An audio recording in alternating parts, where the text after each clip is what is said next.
Relax naman tayo. Gulay naman tayo ngayon, gulay. Batang papaya. Dahon ng malunggay.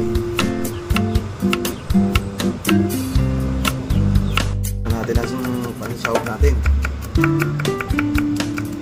Habang maaga at mayroon pa tayong pasok.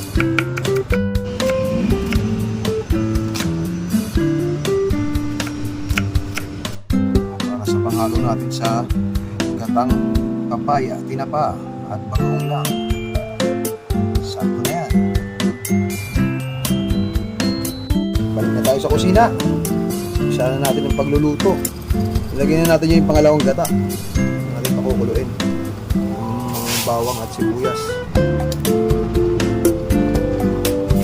Lagyan na rin natin ang sili para lumasa na agad. Lagyan natin ulo. Lagyan natin ang tinapa at bagoong. Magpapalasan yung gata natin yan.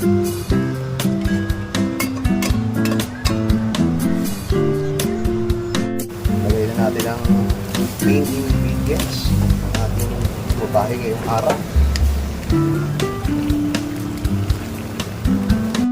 Lagyan na natin ang gata. Lagyan natin ang malunggay.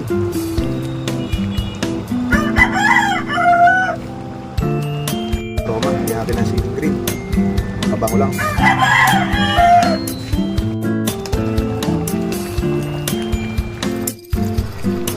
Pwede na ito.